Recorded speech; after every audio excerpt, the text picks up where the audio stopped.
Bismillahirrahmanirrahim. Assalamualaikum warahmatullahi wabarakatuh. Alhamdulillahi rabbil alamin wa bihi nasta'in ala umuri dunya waddin. Asyhadu an la ilaha illallah wa asyhadu anna Muhammadan abduhu wa rasuluh. Salawatullahi wa salamuhu wa ala alihi wa sahbihi wa man sara ala nahjihi واقتفى أثره واستنى بسنته إلى يوم القيامة وبعد فقد قال الله سبحانه يا أيها الذين آمنوا اتقوا الله حق تقاته ولا تموتن إلا وأنتم مسلمون وقال تعالى يرفع الله الذين آمنوا منكم والذين أوتوا العلم درجات.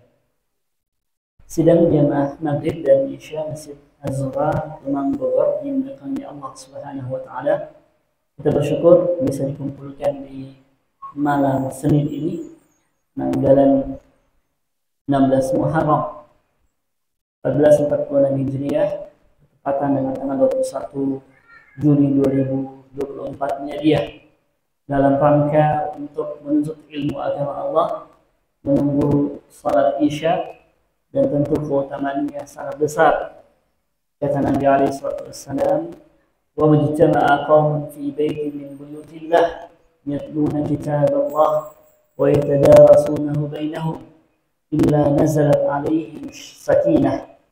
Tidaklah mereka yang berkumpul di masjid Allah Subhanahu wa taala mempelajari ayat-ayatnya wa yatadarasunahu bainahum dan mengkajinya illa nazalat alaihim sakinah, kecuali akan diturunkan kepada mereka as-sakinah, kebahagiaan. Wa ghasyiyatuhum rahmah, akan dilimpahkan kepada mereka rahmat Allah. Wa khafathum malaikah, dan juga dinaungi oleh para malaikat. Wa dzakarahumullahu fi man 'indah, dan Allah akan menyebut nama-nama kita di hadapan makhluknya, yakni para malaikat. Jemaah yang berbahagia, senang rasanya bisa berjumpa dengan antum semua, para hadirin, baik yang streaming di Zoom kita dan juga di Masjid Az-Zuhra ini. Kita akan membahas sebuah tema yang penting yang sangat kita butuhkan saat ini, yakni bagaimana meniti jalan kemuliaan para ulama. Kenapa kita mesti untuk membahas ini, jemaah sekalian? Ya, kenapa? Karena saat ini kita berada di zaman yang penuh fitnah, penuh ujian, penuh cobaan, yang tidak kiri, kanan, depan, belakang, semuanya adalah ujian. Ya, di jalan kita diuji, dengan mata kita, di rumah kita diuji, dimanapun kita berada. Maka ilmu yang merupakan ciri khas dari seorang ulama menjadi penuntun kita. Ya, maka menjadi seorang ulama ataukah meniti jalan mereka akan mengantarkan diri kita kepada keteguhan, kepada keistiqomahan.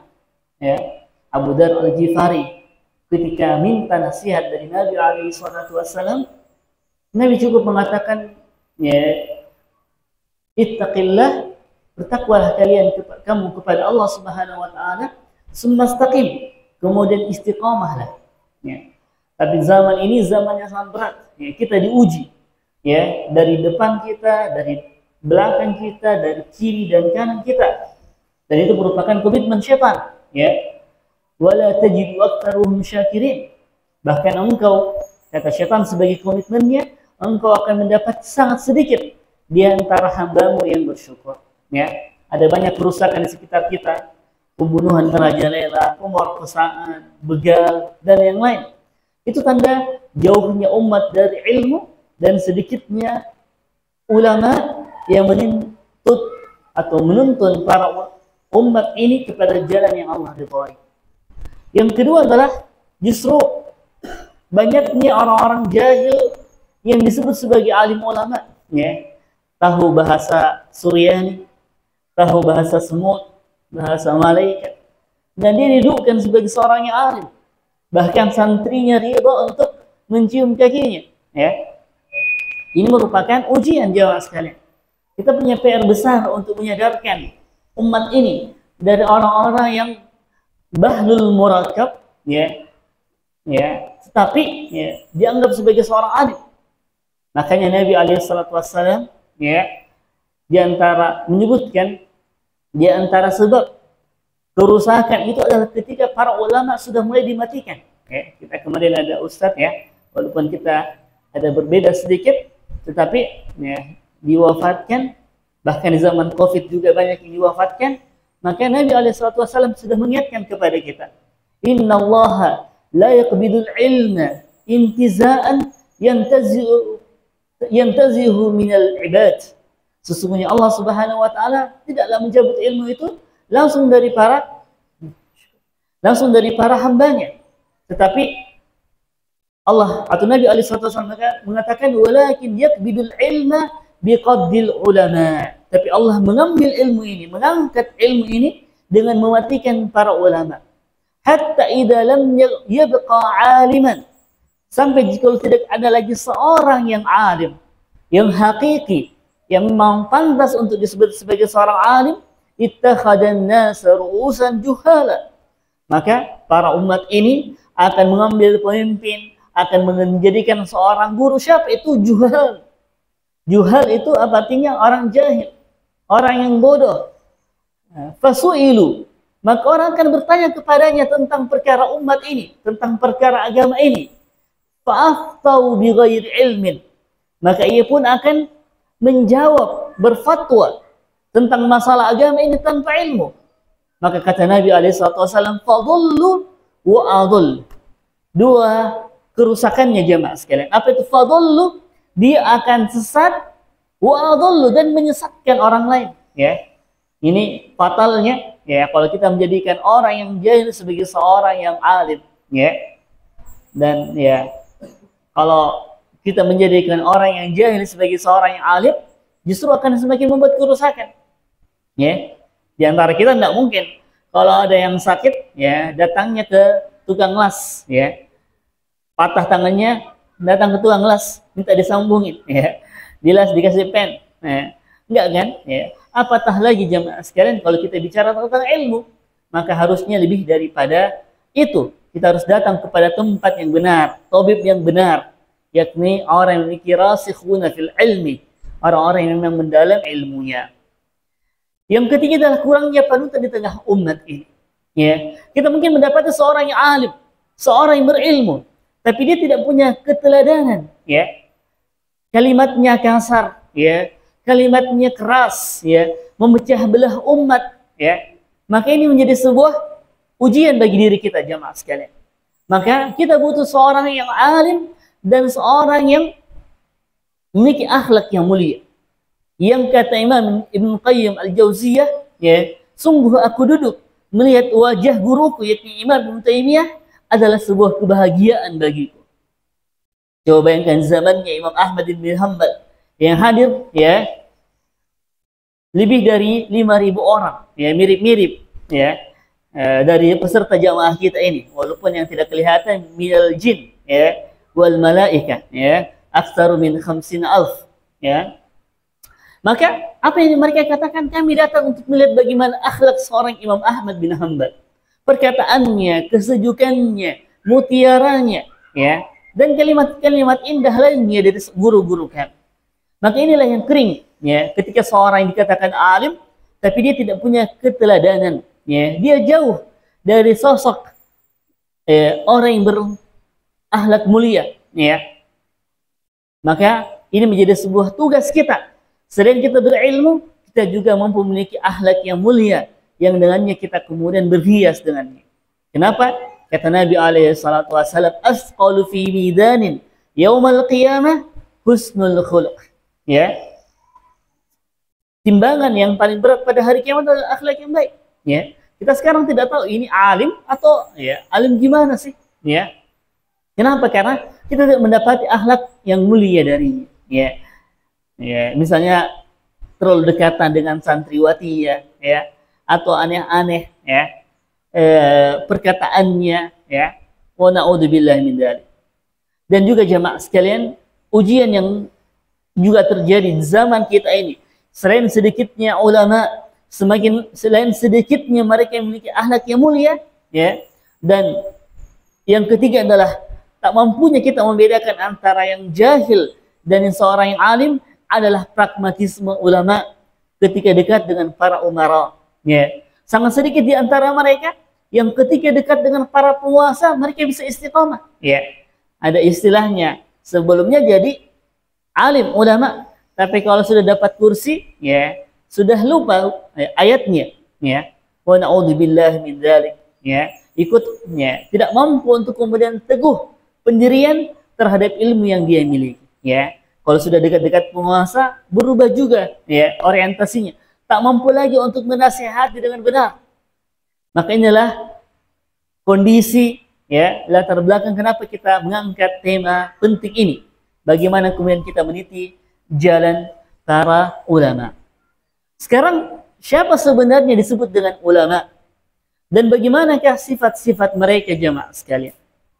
Ulama adalah kata jamak dari kata alim. Walaupun kata ulama dalam KBBI juga disebut ya seorang yang pandai dalam ilmu keislaman. Tapi ya kata ulama adalah jamak dari kata alim. Alim adalah ismun fa'il dari kata ilmun. Ya, sehingga kita mesti mengetahui apa yang dimaksud dengan seorang yang alim atau orang yang berilmu tersebut. Kata kata sahabat Abdullah bin Abbas menafsirkan ayat Allah Subhanahu wa taala, "Innama yakhshallaha min ibadihi ulama" adalah alladzina ya'lamuna anna Allah 'ala kulli syai'in qadir. Siapa yang dimaksud dengan ulama? Adalah mereka yang mengetahui bahwa Allah Subhanahu wa taala 'ala kulli syai'in qadir. Ya, dalam surah Fatir ayat 28 Ibnu Abbas mufassir sahabat ya, gurunya dari Mujahid ya, yang kemudian menjelaskan bahwa ulama adalah alladzina ya'lamuna anna Allah ala kulli syai'in qadir. Pengetahuannya terhadap Allah adalah pengetahuan yang tinggi sehingga kemudian dia mampu menyingkap sesuatu yang tidak diketahui oleh manusia ya. Makanya dalam surah Al-Imran ayat ke-5 juga Allah sebutkan tentang mereka rasikhuna fil ilmi, yakni yang mendalam ilmunya. Waqil, dan dikatakan juga al-alim huwa man yakhsha Allah taala wa ya'malu bi ilmih. Selain sifat yang tadi yang mengetahui Allah Subhanahu wa taala dalam segala apa yang ia mampu dan kehendaki, bahwa ulama juga adalah mereka yang takut kepada Allah, kemudian wa ya'malu bi ilmih ya, dan juga senantiasa mengamalkan ilmunya. Bukan sekedar mereka yang menjadi mu'jam. Apa maksudnya mu'jam? Menjadi kamus ilmu, ditanya langsung hafal ya, tetapi tidak mampu untuk mengamalkan ya. Nah, banyak disuguhkan dengan berita-berita yang aneh. Seorang hafid didapat di WC masjid misalnya, seorang hafid ini dan itu. Ya, kita sedih sebenarnya. Kenapa yang seperti itu yang di-frame? Tapi itu merupakan realita yang memang dicari. Ya, karena kalau seorang alim didapat satu keburukannya itu lebih viral dibandingkan pemabuk yang dianggap seperti itu. Ya, wallahul musta'an. Yaqulu Abdullah bin Mas'ud radhiyallahu anhu, berkata Abdullah bin Mas'ud, "Laisal ilm an kathirul hadith, an kasratul hadith." Bukanlah seseorang yang dikatakan berilmu adalah orang yang banyak meriwayatkan hadis. Innamal ilm khasyatullahi ta'ala. Tetapi hakikatnya kata Abdullah bin Mas'ud, orang yang berilmu itu adalah orang yang paling takut kepada Allah. Maka ketika kemudian kita takut, kita di jalan, kita menundukkan pandangan kita kepada apa yang Allah haramkan, kita menjauhkan diri kita dari tempat-tempat yang terjadi kemaksiatan, kita menghindari dan menutup telinga kita dari apa yang Allah haramkan, maka sifat di antara ulama tersebut yang Allah sebutkan, innama yakhshallaha min ibadihi ulama, telah ada di antara diri kita. Sebaliknya mereka yang dikatakan sebagai seorang alim, tapi dia justru menikmati ya pandangan-pandangan yang buruk ya. Dia justru menikmati setiap pandangan-pandangan yang Allah haramkan kepadanya, maka sungguh mereka lah yang akan dihisab pada hari kiamat kelak. Makanya kenapa kita mesti untuk berkumpul jamaah sekalian untuk saling menguatkan dan menasihati. Wa tawasau bil haqqi wa tawasau bis sabr. Wa qala Hasan al-Basri rahimahullahu taala, dan Hasan al-Basri menyebutkan definisi yang ketiga tentang seorang alim itu, al-alim man khasyya rahman bil ghaib, ya. Siapa yang kemudian takut kepada Allah Subhanahu wa taala, wa raghaba fima yarghabullah, dan senantiasa mengharapkan, ya, apa yang kemudian Allah Subhanahu wa taala pun janjikan kepada mereka. Wa qil huwal khaifullah taala, dan juga dikatakan bahwa seorang yang alim adalah mereka yang senantiasa takut kepada Allah, al-alim bisunnatihi, ya, wa hududihi wa faraidihi, yakni mereka yang alim yang tahu tentang apa hak Allah kepadanya, ya, apa perintah Allah kepadanya, dan apa larangan Allah kepadanya. Maka inilah jamaah sekalian yang mesti untuk kita ketahui tentang kedudukan seorang alim. Juga seorang yang alim, kalau kita kembalikan kepada mana ilmu, adalah mereka yang paling tahu tentang qala Allah wa qala Rasul, yang paling tahu tentang apa yang Allah sebutkan dalam Al-Quran dan apa yang Nabi SAW sebutkan dalam haditsnya. Ya, kata Abdullah bin Mas'ud, al-ilmu ma'rifat, al-ilmu adalah qala Allah wa qala Rasul wa qala la adri, dan perkataan tidak tahu. Kenapa? Karena di zaman seperti ini, ya, sangat berat orang mengatakan tidak tahu, ya. Kalau kita bilang tidak tahu, dia malah tanya AI, ya, ChatGPT, ya. Apa hukumnya istinja dengan kertas, dengan batu, ya. Karena ustadznya tidak mau jawab, ya dia yang jawab, ya. Apa hukumnya kredit di bank, ya. Terlambat ya ustadz, ya. Aneh sudah dapat duluan dari ChatGPT, ya. Apalagi ChatGPT-nya 4.0 sudah, ya, sudah di-upgrade, ya. Maka disinilah butuhnya.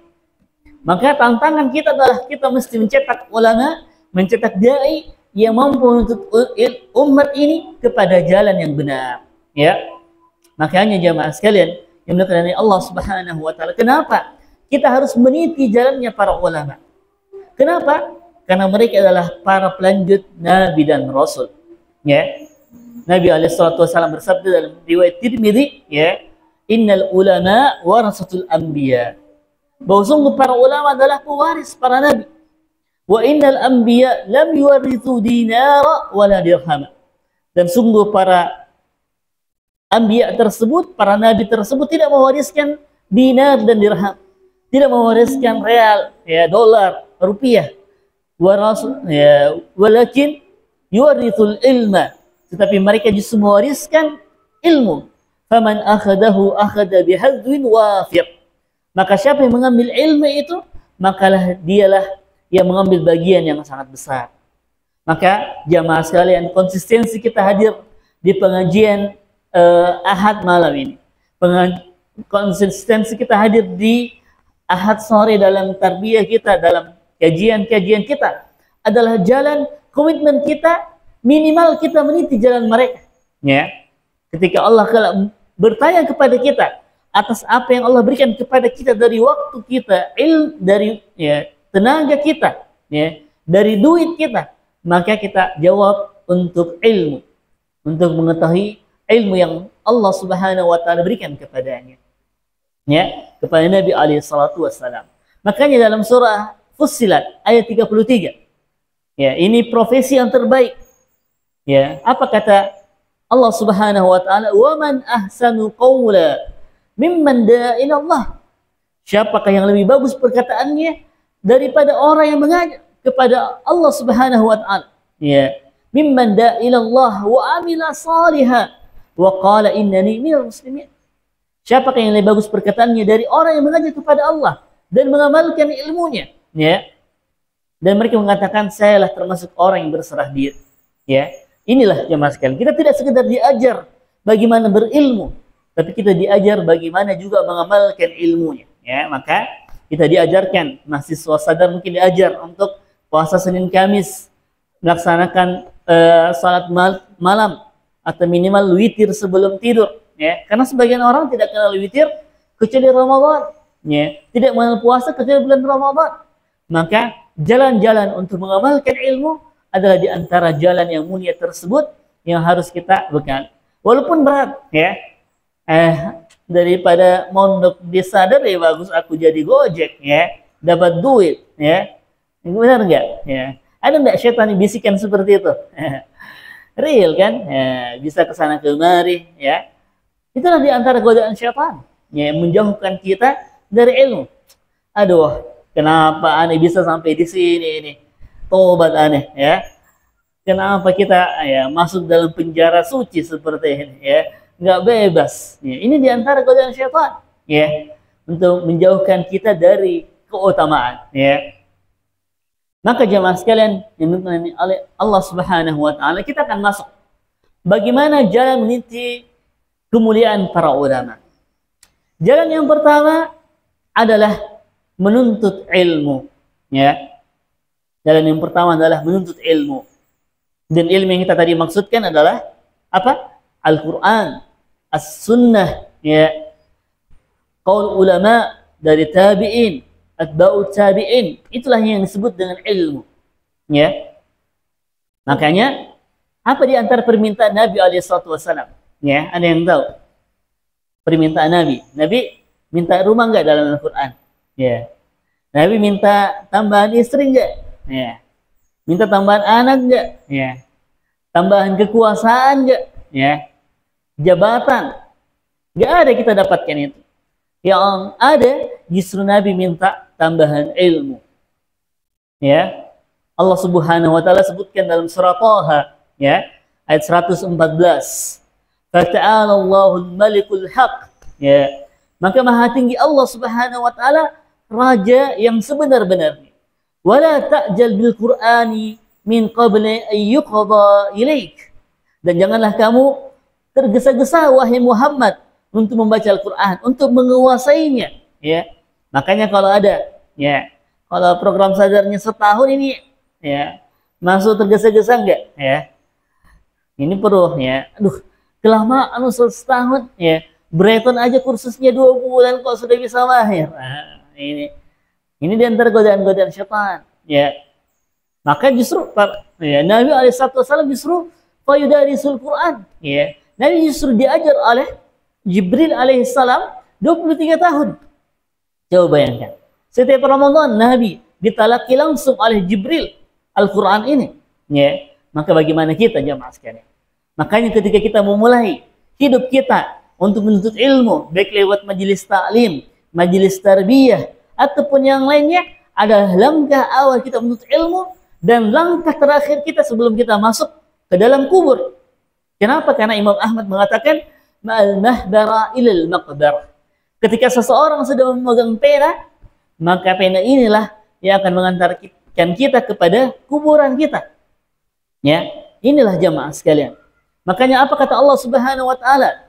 Wa qur rabbi zidni ilma. Maka memintalah Nabi SAW kepada Rabbnya, wa qur rabbi zidni ilma. Nabi meminta, wahai Rabbku, tambahkanlah kepadaku ilmu. Ya. Nabi ini jamaah sekalian, apalagi kita. Kalau kita kira-kira apa? Ya Allah, tambahkanlah iPhone-ku, ya. iPhone 15 Pro, ya. Apa lagi? Yang lain, ya Allah, tambahkanlah kendaraanku, ya. Ya Allah, tambahkanlah rumahku, ya. Sementara siapa yang paling tahu jamaah sekalian? Nabi SAW. Wa ma yantiqu anil hawa in huwa illa wahyun yuha, ya. Makanya kalau masih sadar nanti sudah mau diwisuda, ya, terusnya bilang, ya, zidni, ya, muddati dirasa, ya, tambah waktu belajarnya lagi. Kami belum punya apa-apa ini Ustaz, ya. Ya. Kami belum punya apa-apa ini Ustaz. Ya, tambah, ya. Maka ini di antara hal yang mesti untuk kita pahami. Maka menuntut ilmu adalah langkah untuk kemudian meniti jalan para ulama. Ya. Apa contohnya jamaah sekalian? Siapa kisah penuntut ilmu yang pertama? Ya. Anak dari Nabi Adam, ya, antara Qabil dan Habil. Ya. Ketika mereka Allah turunkan dan mereka kemudian lahir di muka bumi ini, maka mereka masing-masing beradu, ya. Dan bagaimana kemudian Allah mengajarkan kepadanya, ya, ketika terjadi pertumpahan antara Habil dan Qabil, maka satu di antaranya meninggal dan mereka diajarkan bagaimana mengubur jenazah tersebut. Itu ilmu yang pertama. Dan yang lainnya adalah apa yang terjadi antara Khidir dan Musa alaihissalam. Ya, bagaimana Musa sebagai seorang ulil azmi minar rusul. Ya, kalau kita mau tanya kuisnya, iman yang lebih afdal, ya, guru atau murid? Ya, di mana-mana yang lebih afdal ya pasti guru lah, ustaz, karena dia yang akan mengajarkan ilmu. Tapi dalam kondisi Khidir dan Musa, Musa lebih mulia karena ulil azmi, walaupun dia statusnya murid. Ya, karena ia mengetahui, diwahyukan oleh Allah bahwa ada di antara hambanya yang lebih tahu atau mengetahui beberapa ilmu yang tidak diketahui oleh Musa. Maka Musa pun meminta izin kepada Khidir untuk menemaninya, ya, untuk menuntut ilmu darinya. Dan ini juga ya, kalau ada sekolah, ada aturan mainnya, itu sunatullah. Kenapa? Karena Khidir juga sudah kasih aturan main dengan Musa. Ya. Jadi kalau saya melarang jangan pegang HP saat kuliah, siap bos, laksanakan. Ya, harus diikutin. Karena ya Khidir juga bikin aturan sama Musa, boleh ikut, tapi tidak boleh bertanya kenapa. Ya, itu aturan main. Ya. Dan yang kedua, ada sistem DO dalam kuliah, itu hal yang normal. Ya. Sebagaimana Khidir men-DO Musa. Ya. Setelah ujian yang ketiga, ya, setelah ujian yang ketiga, ya akhirnya Musa di-DO. Ya, karena tidak mampu untuk bersabar. Sa'unabbiuka bima lam tastati alaihi sabar. Makanya menuntut ilmu itu harus bersabar. Sabar untuk jangan nikah dulu, ya. Sabar untuk ya belajar menghafal. Sabar untuk ya mencatat tulisan, ya. Walaupun saya lihat masya Allah kebanyakannya Imam Bukhari, ya. Dan sabar-sabar yang lain, ya. Maka ini bagian daripada hal yang perlu untuk kita siapkan. Hingga kepada Nabi SAW, sebagaimana kita sebutkan dalam hadis sahih riwayat Bukhari, Nabi belajar kepada Jibril, ya, hina yalqahu Jibril, wa kana Jibril yalqahu fi lailatin min Ramadan. Di mana Nabi senantiasa belajar kepada Jibril alaihissalam dan ya senantiasa mengajarinya di setiap malam dari malam-malam Ramadan. Fayudarisuhul Quran. Maka Jibril pun mengajarkan kepada Nabi SAW ilmu ini. Dan para sahabat pun seperti itu. Ada Abu Hurairah yang walaupun keislamannya lambat, tetapi yang paling banyak meriwayatkan hadits dari Nabi SAW, kurang lebih 2.500, ya, 34 diriwayatkan dari Nabi SAW, menjadi ahlus suffah yang tinggal di masjid dan mencatat setiap hadits dari Nabi SAW. Ada Umar bin Khattab yang senantiasa berusaha bertanya kepada sahabat yang lain ketika ia tak hadir satu majelis Nabi, akan apa yang didapatkan dari Nabi SAW. Ya. Ini menjadi hal yang sangat penting jemaah sekalian, bagaimana para sahabat mencontohkan kepada kita belajar Al-Quran. Ya. Bahkan sifat mereka belajar 10 ayat. Ya. Untuk kemudian mereka mempelajarinya, mentadabburinya, mengamalkannya, mendakwahkannya, ya. Ya, maka ini juga di antara metode tadris sebenarnya yang kemudian kita inginkan. Ya, kita belajar satu ayat, setelah itu tugasnya adalah implementasikan, ya. Apalagi kalau mata pelajarannya sudah sampai misalnya Al-Imran, ya, 110, harus pergi dakwah, ya, harus pergi jauh lah di sekitar masjid, ya. Bawain besok, ya, buktiin. Hasil dakwahnya ikut sholat zuhur di Masjid Az-Zura. Ini bagian daripada proses dalam menuntut ilmu. Dan juga para ulama-ulama yang lain setelahnya. Maka bagaimana jemaah sekalian tahapan menuntut ilmu ini? Yang pertama adalah mampu untuk membaca dan menghafalkan Al-Quran minimal dengan satu qiraat. Ya. Riwayat yang sampai kepada kita riwayat Hafiz an Asim. Ya. Maka kita harus mampu membaca Al-Quran dengan baik dan benar. Ya. Maka ini diantara langkah yang pertama untuk kemudian kita memulai jalan kita menuntut ilmu. Ya. Kenapa? Karena Al-Quran adalah kalamullah al-munazzal ala rasulihi biwasitati Jibril. Maka ketika program kita ada sebuah sekolah yang memberikan fokus terhadap Al-Quran, adalah diantara langkah yang tepat untuk mencetak alim-alim yang akan datang. Ya. Bahkan coba bayangkan Imam atau Syekhul Islam Ibnu Taimiyah mempelajari qiraah asyad karena Al-Quran diturunkan dalam 10 qiraat ya, di usia 80 tahun. Coba bayangkan, 80 tahun mempelajari tentang ya, riwayat-riwayat yang diturunkan kepada Nabi alaihi salatu wassalam. Ya. Yang kedua adalah memahami tauhid atau akidah ini dengan baik dan benar. Ya. Kenapa? Karena akidah yang benar akan mengantarkan kepada husulul ma'rifah as-sahihah. Ya. Akan mengantarkan seseorang kepada pemahaman yang benar, metodologi yang benar. Maka ketika seseorang tidak memiliki akidah yang benar, maka dia akan mudah untuk ya, berpaling dari jalan yang benar. Makanya Syekh Abdul Rahman Al-Aqal misalnya menuliskan dalam Mujmal Usul fi Aqidati Ahli Sunnah wal Jamaah. Ya. Misalnya ia berkata, ya, luzum an taqdimu an-naqli minal aqli. Ya. Wajibnya seseorang mendahulukan dalil Quran daripada dalil akal. Ya.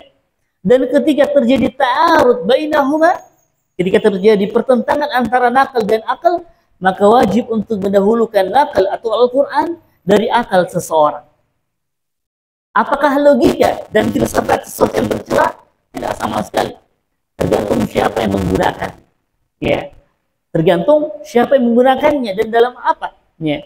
Kalau dia digunakan untuk memahami ayat-ayat Allah dan hadis-hadis ini, maka dia meniti jalannya siapa? Imam Abu Hanifah, yang kemudian memahami Al-Quran juga banyak dengan rasionya, ya, tapi benar ma'rifatnya.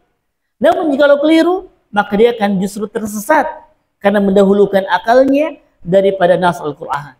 Kenapa? Karena nas ini tidak akan mungkin bertentangan dengan akal yang sehat, dan sebaliknya akal yang sehat tak akan mungkin bertentangan dengan nasus sahihah. Ya. Yang penting adalah memahami bahasa Arab. Ya. Bagaimana mungkin? Ya. Makanya Umar bin Khattab mengatakan, ta'allamul arabiyyah fa innaha min dinikum. Belajarlah kalian bahasa Arab, karena sungguh bahasa Arab itu adalah bagian daripada agama kalian. Maka ketika menuntut ilmu adalah wajib, talabul ilmi fardhatun ala kulli muslim, maka tidak akan mungkin seseorang bisa sampai kepada pemahaman yang benar, kepada Al-Quran yang diturunkan dalam bahasa Arab dan hadits-hadits Nabi SAW berbahasa Arab, kecuali mengetahui bahasa Arab itu sendiri. Ya. Karena kaidah usulnya menyebutkan seperti itu. Ya. Bahwa jikalau sesuatu ma la yatimul wajibu illa bihi, fahuwa wajib. Ya. Apa yang tidak sempurna sesuatu kecuali dengannya, maka yang dengannya itu pun menjadi wajib. Ya. Kalau yang lainnya kan, ya, apapun makanannya, minumannya, ya, betul sosro. Nah, maka begitulah hukumnya juga. Maka ketika seseorang tidak mampu memahami Al-Quran, ya, kita tadi mendengarkan bagaimana 2 ayat dalam surah, ya, An-Naba juga sifat orang-orang yang bertakwa. Maka mesti dengan bahasa Arab, ya. Dan Allah sebutkan dalam surah Yusuf, ya, tentang inna anzalnahu Qur'anan Arabiyya la'allakum ta'qilun. Ya, sungguh kami telah menurunkan Al-Qur'an ini dalam bahasa Arab agar kalian berakal, ya, agar kalian menjadi orang yang berilmu darinya. Maka kita mesti mengetahui bahasa Arab yang merupakan ilmu alat dalam mempelajarinya, ya. Yang keempat adalah memahami ilmu tafsir. Ya. Kenapa? Karena memahami pesan Allah Subhanahu wa taala dalam Al-Qur'an mesti dengan memahami tafsirnya. Bukan sekedar hermeneutik, ya. Metode tafsir yang dimana setiap orang memahami berdasarkan apa yang dia pahami sendiri. Maka konsep hermeneutik dalam mempelajari Al-Quran adalah konsep yang keliru. Kenapa? Karena dia akan datang dengan pemahaman-pemahaman yang nyeleneh. Misalnya, kemarin ada debat, ya, tentang kehujaan Al-Quran. Apakah Al-Quran itu kalamullah wa kalamur Rasul? Ya. Ada diskusinya antara Prof. Munim Asiri dengan Muhammad Nuruddin LCMA tentang apakah Al-Quran itu perkataan Allah dan Rasulnya, ya, atau perkataan Allah saja, ya. Karena beberapa perkataan Allah, perkataan Nabi juga ada dalam Al-Quran. Ya, ini diantara kerusakan berpikir ketika tidak memahami bahasa Arab dan ilmu tafsir yang cukup. Ada tafsir yang ringan, misalnya tafsir Jalalain. Ya, ada tafsir As-Sa'di yang ditulis oleh Abdurrahman As-Sa'di, guru dari Syekh Muhammad bin Shalih Al-Utsaimin. Yang berat sedikit, ya, atau di atasnya adalah tafsir Ibnu Katsir yang menyebutkan kepada kita bagaimana, ya, sababun nuzulnya. Ya. Ada yang di atasnya lagi tafsir At-Tabari yang menyebutkan kepada kita ada asbabun nuzulnya dan ada asbabul wurudnya. Ya. Masya Allah. Maka ini menjadi sebuah motivasi kita untuk kemudian bisa memahami bahasa Arab dengan baik dan benar. Dan jangan kita kalah dengan Imam Bukhari. Imam Bukhari itu bukan orang Arab, ya, tapi mampu untuk menjadi seorang imam, muhaddits, ya. Kenapa? Karena keseriusannya untuk belajar. Juga jamaah sekalian dalam memahami hadis dan ilmu mustalah hadis, ya. Kapan hadis disebut dengan sahih?